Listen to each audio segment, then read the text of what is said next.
Thank you, Minister. Thank you for all the hard work you're doing on behalf of Canadians. Where do you want us?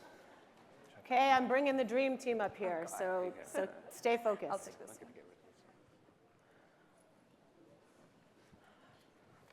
Good morning, everyone. Thank you for your time and attention. So I have to tell you, in this work that I do, I know a lot of really smart people. And I think I got about 600 of them right here in the room. But I also know some really, really smart cookies. And that's Dr. Alina Turner and Dr. Peter Mackie. And we brought them here today to share some of the amazing work that they're doing, but also a lot of the insights that they've had that can really help us on youth homelessness and prevention. And so I'm going to first invite them to talk about just a little bit about who they are and how they came to this work, because I know we have a lot of early career folks in the room, and I think it's always really interesting and helpful to hear just a little bit of your journey story. Don't take all day. Alina once turned a panel into a keynote, I gotta tell you.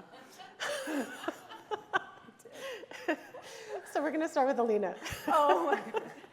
Hi, everybody. I've been in this sector my entire life, I feel, so I'm one of those people that came up as a lived experience person and then never left. So been as more on the tech side of late, but have definitely had my share of being on the front line as an outreach worker, being a funder, being somebody that dabbles in policy and research in academia as well. Most recently, like I said, we've been doing the data work specifically for the social sector. And when I say social sector, that has been basically every vertical and horizontal in terms of complex social issues. So domestic violence, mental health, addictions, and everything in between. So that's been my most recent stint. I've known Steve and Mel since, oh my goodness, since before I had a child, my early career as well. So I've definitely grown up with this, the youth sector, what we used to call the cool club. When we would go to the bars after conferences, the youth homeless sector was always the cool kids. So I had to be part of it. And and it's still the cool club, because we're taking the chances on innovation and we're thinking about the issue very, very differently when we put the lens of young people as at the forefront. So excited for the convo, and can't wait to hear your story, Peter. Yeah, good. So I'm Professor Pete Mackie from Cardiff University in Wales. I am definitely one of those academics that never wanted to be an academic. I'm still not sure I am, because I spend my time with the sector far more, and colleagues here will know I spend most of my time out with the sector and not in the university building. But came through a trajectory of working in the third sector, so working with one of our third sector organisations called Shelter in Wales. But always, my contribution was always through research and advocacy. That's me. Amazing, amazing. And everywhere he goes, he runs. He's an amazing runner. Peter, start us off. What do we mean by prevention? Let's just name it. Yeah, good. So we do. Normally I go to these conferences and I spend about 40 minutes getting everyone to that level of buying into the idea of prevention. And the best thing about this conference is everybody's already there. I said, I don't know what I can say in this panel that these guys don't already know, because that's our starting point. We're all bought into it. But look, when we talk about prevention, and Steve and I have these discussions all the time, the typology we use, and I know is having some traction, we talk about universal prevention. That's the population-wide stuff, the protective factors that we need in place. And that's enough affordable housing in places where people want to live. That's about incomes and our social welfare systems. Places like Finland are the places that have nailed that, and we see them. And they are one of the only places in the world with that trajectory. And you as here, who will talk about that, I think, later. So those universal protective factors we need in place. Then as we kind of come closer to point of crisis, we have this upstream area of activity of which we're not doing very much. It's where we need to get to. It's those groups of people that we know are at greater risk. And there is huge opportunity to do life-changing work, probably without ever mentioning the word homelessness, because it's so early. We're not doing much in that space. Then we get to kind of point of crisis. We know homelessness is foreseeable. We can do good stuff to prevent people becoming homeless, and then we get closer and closer to emergency. But it's that space and those missed opportunities, that's where I'd like to see the conversation happening. Amazing. And we're going to talk some more about those missed opportunities in a minute. Alina, any reflections on prevention before we kick off?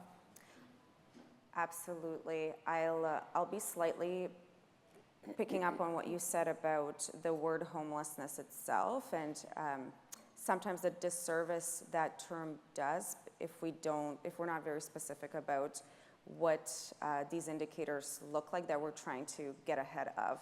And so when the word is not defined well, when the typologies are not defined well, then sometimes those mistakes and missed opportunities happen throughout the continuum as well. So all to say, prevention and how we define it, those dimensions of prevention, despite a really, really great explanation that you heard from stage, those words, those taxonomies really, really matter.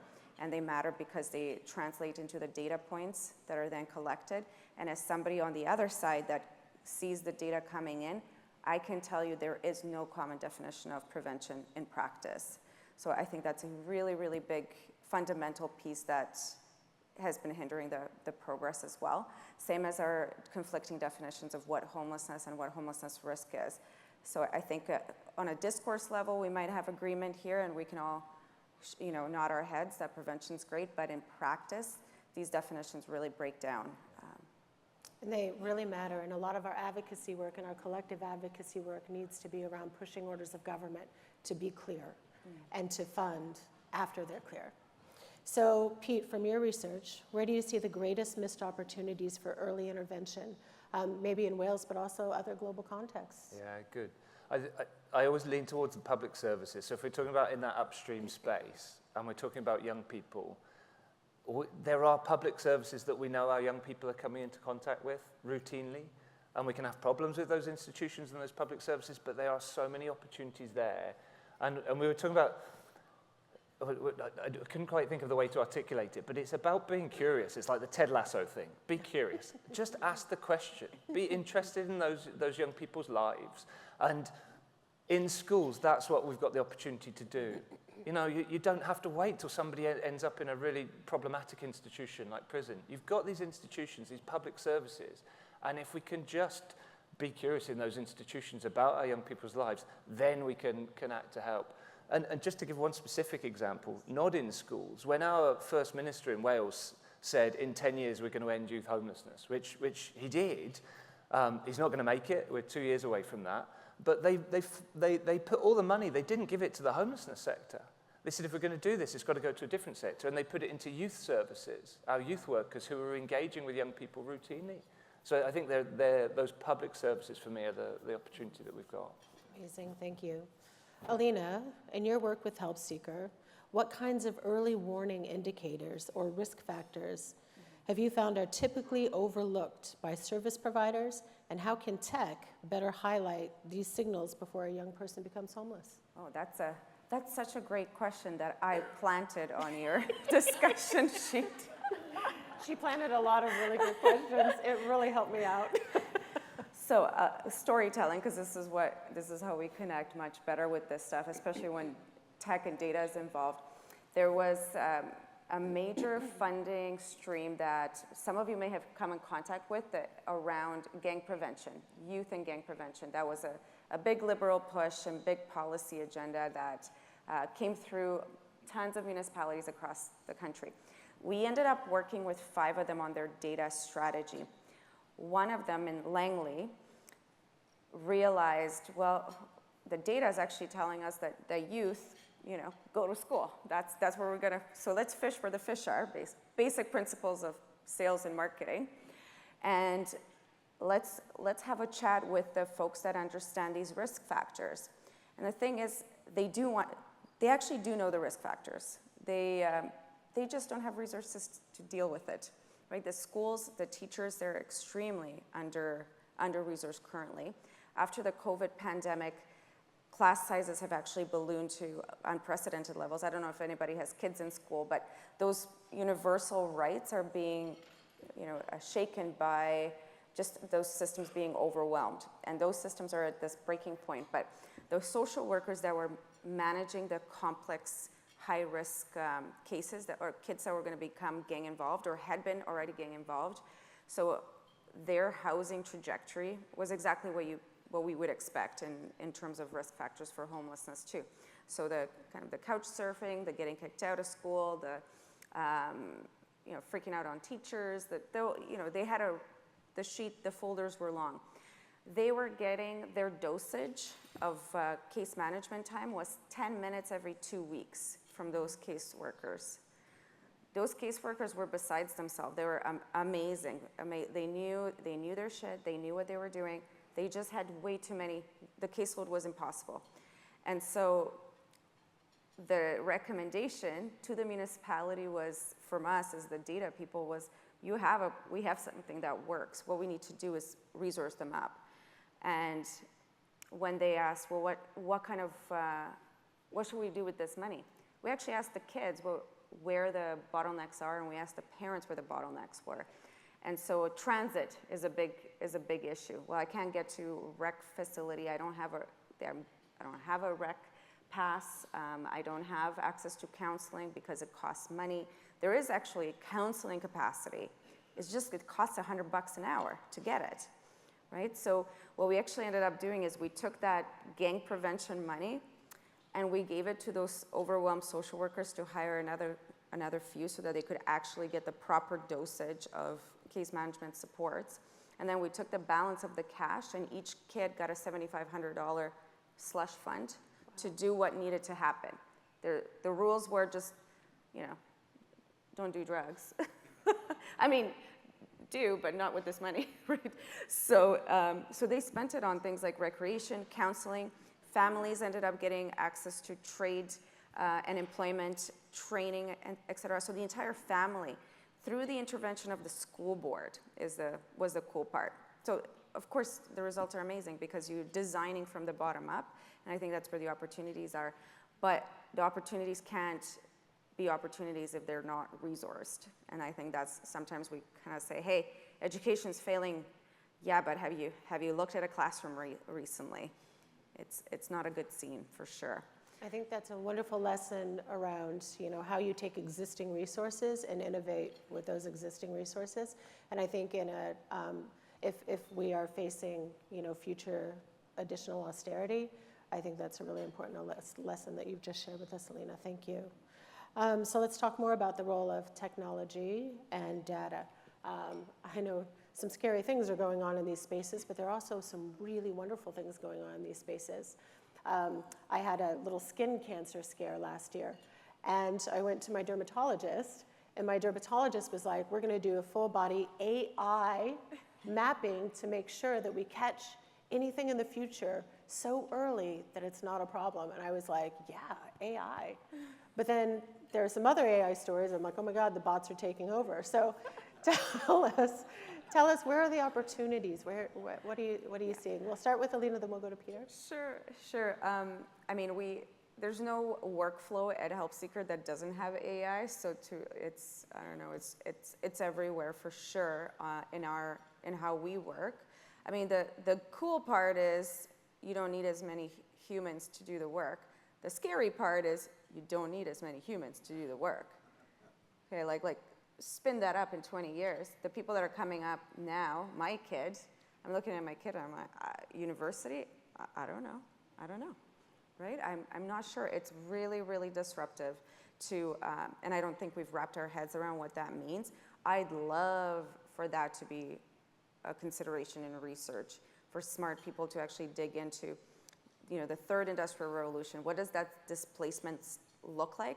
And what kind of data signals should we be looking for that displacement of the workforce is happening? And that is for sure going to be showing up in the homelessness numbers. I think it already is. The Ontario Municipalities Under Pressure study that we did, that didn't have much AI, to be honest, even though, because the data was just so not that complex.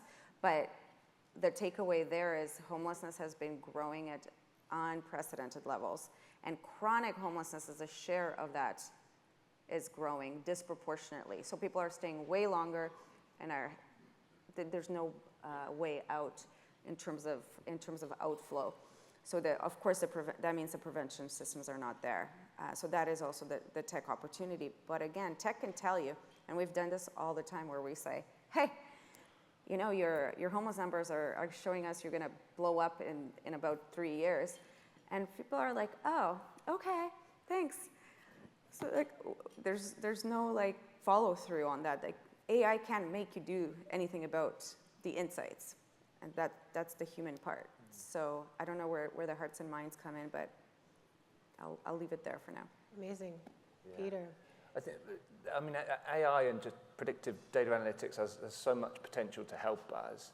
But those that know me know that I love universal services, like universal rights, universal access. And for me, too often the AI is used to exclude people out of systems, the ones that I won't name. And I think it should be used to help you. You've got universal services, and the AI can be used to help identify those that you want to come in because they're just not accessing your universal service. And there are some really good examples of that sort of use of the data. So the service is there for anybody to access, but you're reaching out through AI. So there's a OneView system that basically uses like debt data, pings it to local authorities, and this is in England, and then there's just a worker there receiving this data that then makes contact and says, look, we understand that you might be in a bit of debt, and then there's support. And then you're entering a universal support system that exists under our legislation. Second key point that I want to make on data is the idea that the fear is the data is then doing the support. You're in, and therefore you get. And we, David, Mackenzie, and Tammy are here with the upstream intervention that does use data to help identify who might get help. And the coordinator for us in Wales talks about that data system as the whisper before the conversation.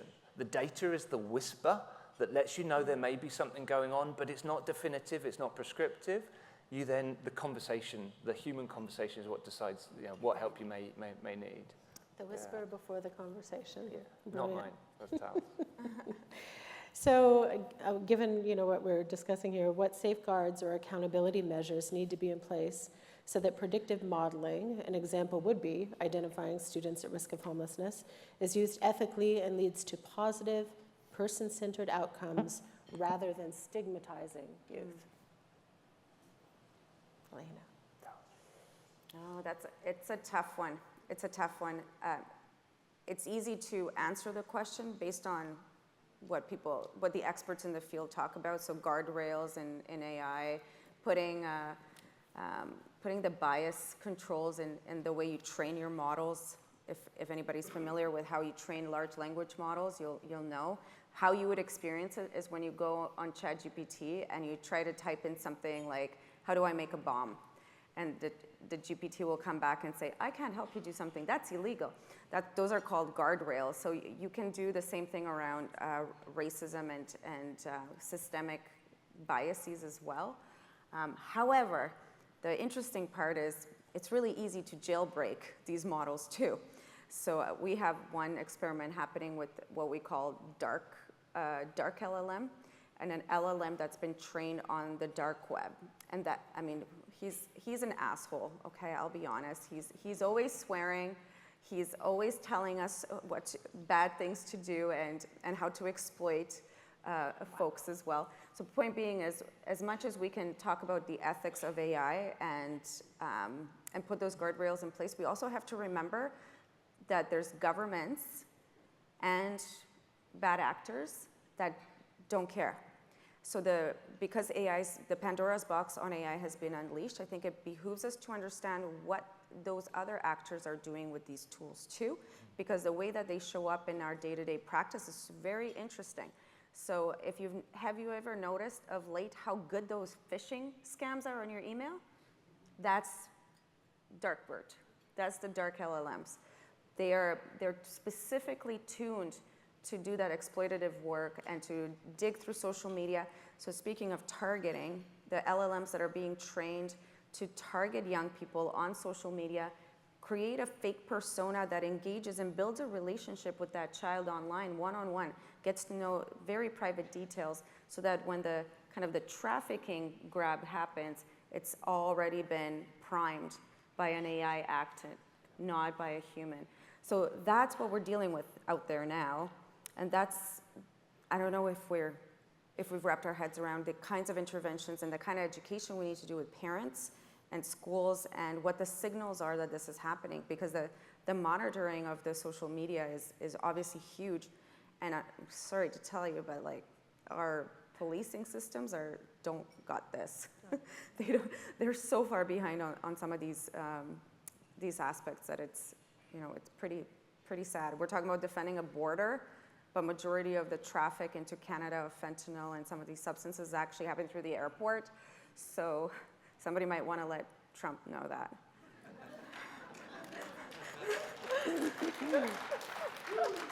I'll get my family in Missouri to hand that message off. They probably have a personal relationship. Okay. So Peter, any reflections on that? Nothing to add on the data bit. I think you've covered Amazing. that. Yeah. Okay, so I'm going to ask you, how might technology platforms facilitate collaboration and accountability across government departments, nonprofits, and other stakeholders responsible? Is that one of me? That's you. Oh no? my goodness. You know when you prep some questions and then he's like, I'm not going to throw you any that I didn't prepare you for. There we go, there's one. Right. This was on the list? Yeah, so I'm ad-libbing. Right, so I'm going to take that as a question about collaboration because that's where I want to go. I'm done on data. This is how we're trained to do media interviews. Just get your 3 points in. Here we go. So on the point of collaboration that I want to talk about, we talk about systems not working together, don't we? And data can help us with the solution to that. And I'm part of that conversation. And always we talk about these systems aren't working together. Young people are being moved from pillar to post. And but we've not really articulated kind of what the problem is. So a colleague, Suzanne Fitzpatrick, and I were sat down just recently kind of thinking through, what do we actually mean when we talk about these systems not working together? And really, there were three things that we came up with. One was this idea of shunting. You know, so if I come into you and I ask for help, sorry, not my problem, pop over there, next service, next public service. So that idea of shunting. Now, in the UK system, that was our biggest problem. Back in the 70s, we had lots of family homelessness, and there was this shunting going on. And what it meant was the solution was parents and their children got separated because we would always have to house the child, but the parents would be left. So this shunting idea. So we brought in legislation that said, housing, you have responsibility. So all of a sudden, housing teams, the legal duty was on them to accommodate folks. So we dealt with the shunting. Shunting then leads to something called withdrawal. So when you're trying to get systems to work together, if I then say housing, you've got the responsibility, social services go, woohoo, withdraw. We don't have to do it. It's not our job. And actually, you still need them to collaborate in this system of services. So that's where we're at in Wales at the moment, is we're looking to bring in new duties around collaboration, but also for them to play their part in the identification. Identify people and act. That's where our legislation is heading now, and then collaborate. And then the last one is that problem of systems, and this is particularly problematic for prevention, those systems that work counterproductively.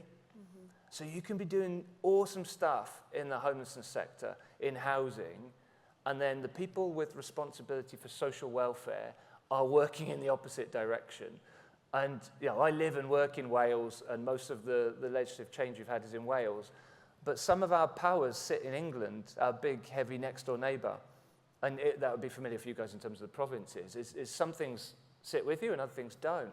So we'll be doing all this great stuff, but then social welfare is working against you. Right. And so one of the ways in which we deal with that at the moment is through kind of these due regard duties. So if you're making any decision, whatever it is, you have to, in Wales, give due regard to the rights of the child, UN Convention on the Rights of the Child, any decision across any policy area. So those sorts of things. Just trying to make these systems work. I did not answer the data question, but I wanted to talk about systems. Alina's got your back. Yeah. Okay, let me pick up on all of that. So my mind, just in reaction, because yes, we have notes, but you should be on the fly a little bit and a plenary, right? We are involved in a data project with one of the largest Inuit national organizations in Canada, and they have 45 different programs. I believe they operate out of Ottawa. And what's interesting about them is that each program has a very different mandate, because each program is also funded by different pockets of funding, et cetera, too. But when you actually understand the data collection context of these complex arrangements, you understand where the misalignment can happen and where the opportunities are too. So the reason I bring this up around children is, in Ontario, if an Inuit child has an open file, an open child welfare file, it is required by law that that file gets shared with the Inuit organization that is operating on behalf of that child's home nation to support them off reserve. And so there are mechanisms that we have today around not just data sharing, information sharing, because the entire file of the child comes with them to that advocacy organization. Now that advocacy organization has 40 other programs that can wrap around that child. So in that same vein that the legislation worked, the practicality is where the problem fell apart further. So it's really, again, legislation can only do so much. So now we've got the file. Okay, cool. But there's 5,000 files. And that program has 40 other programs that it's supposed to work with, just in one organization. Those other programs don't speak the same language. They have different funders. They have different ways of collaborating with other referral organizations, et cetera. So that organization itself has a long way to go to integrate internally when it comes to the data and that responsibility. So how is this practically a problem? The child that's experiencing abuse that is in a program that is being provided by somebody from the family of the person who abused them, and we didn't know. Right? So there's like practical things that are really, really critical. So the data can yes, for sure, collaboration across systems, absolutely. But the data is really important for that really basic 101 stuff, that you deserve the best service, and that service has to be provided to you in a safe manner, first and foremost, as respects your privacy and sovereignty of your nation, if you're in this case. So I feel sometimes we skip over the hard work when we implement some of these data systems, because they're meant to unravel this complexity and put it back together again. And I think, unfortunately, software gets dropped in to solve the problem, but people don't want to do the tough work of actually thinking about it. And so that's been another big learning for me, is how messy implementation is when you try to sort the data. Yeah. Maybe AI can figure out implementation. Oh, yeah, maybe, yeah. Peter, you dove into already the duty to assist, as we call it, in Wales. And so I want to take a step back, because I think some folks might not know what that is. And can you briefly explain, what it is, but also what lessons have you learned that could translate into Canadian provinces? And just so folks know, we've really put Peter to work in Canada. We've been trotting him out to the philanthropic community, orders of government. We had him out with Betty Adele and team in Winnipeg, and it was cold and windy, and he came. And so thank you for all of your service to Canada. Now we want more insights. Yeah. This is like the favorite topic. So duty to assist, which is not called duty to assist in Wales. So you start Googling it and you just can't find it. Sorry. We're not good at naming things. So it's called the Housing Wales Act 2014. So no wonder when Steve saw it, it's like, I'm not calling it that. So it was, and it's the first time anyone's tried to do it in the world. It is a piece of legislation that says to our local authorities, to our equivalent of municipal authorities, you are under a duty to help to prevent homelessness with everybody, universally. Anybody approaches the local authority, you are under a duty to help. And there's all sorts of pages and pages of how that's operationalized. But it was really like the journey to getting there was entirely collaborative. It was people with lived experience. It was the sector coming together, giving us a set of instructions through the research project that said, here's what we'd like to achieve. And then we turned that into a piece of law. And it was one of the first pieces of law Wales had developed. Despite being a nation, only in 2011 did we get primary lawmaking powers. We had to borrow drafting lawyers from England to write this piece of law. But anyway, it comes in, it's a piece of law that has made a big difference in terms of moving things ever so slightly upstream. And I say ever so slightly, at the time that was fundamental, but it is nowhere near early enough. And when we were doing it, it was couched as a once-in-a-generation piece of work. I like to think I've not finished this generation yet, and we're now reviewing the legislation again, because do you know what? Part of the learning of the process is, as an academic, we wanted gold standard. If this is a once in a generation, we're going to have a duty that is requiring prevention, and our backstop is, if you fail, you have to house people. Like, that was the aspiration. And government said, you can't have that bit. You can't have the backstop, but we'll do the prevention piece. And now that that's been implemented, and then through various other things that have happened, we're now saying, by the way, the backstop, we're going to have it. So if we fail prevention, the council is under a duty to provide accommodation. That's where we're getting to next. So that journey of compromise is what I've learned. And we're all impatient here because we're doing one of the most important jobs collectively. So we're rightly impatient. But what we've learned is this idea of compromise in the discussions, because then that bigger goal becomes achievable. Don't compromise, set the bar high on your compromise. But one of the big lessons was compromise, iterate. But then the thing that just keeps coming up here is one of our biggest challenges, and colleagues will know who've looked into it, is implementation.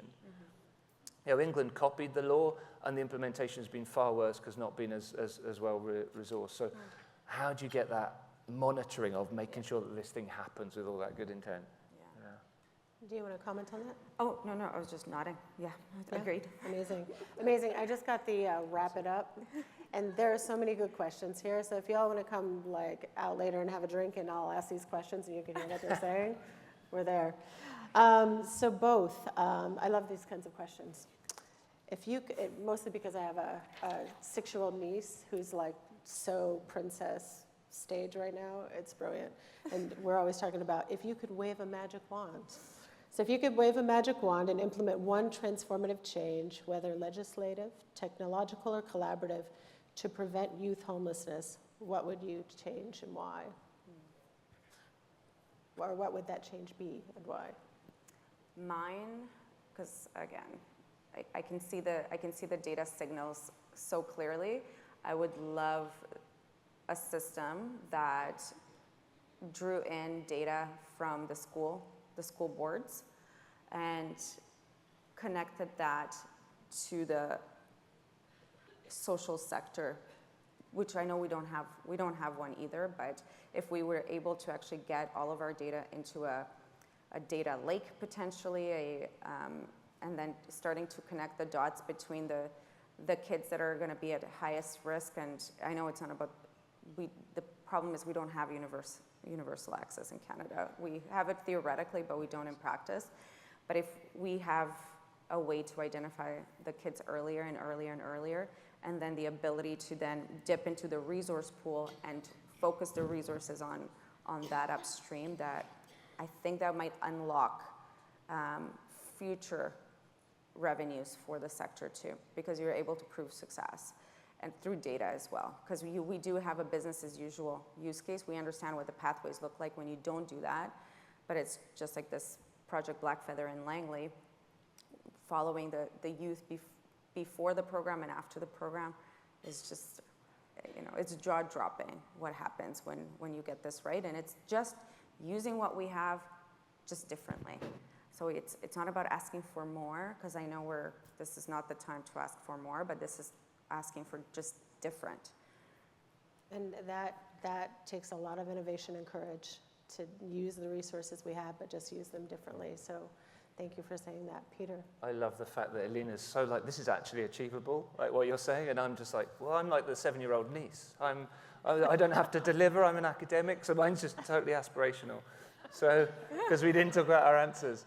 Mine, look, if you're talking about what would be the big ask, it is the realization of the human rights that we were told. They are just inalienable. They are there. So the realization of that, and I don't mean progressive realization, fulfillment, like the fulfillment. That's my aspiration. Nice. Yeah. Wonderful to end on. Thanks to our amazing panel, and thanks to all of you for your attention. I think, Marty, you have a few things to say? Marty always has something important to say, so thank you. Stay. Oh, we stay. Okay. Yeah. I'm running today because I'm not wearing heels, so this is good.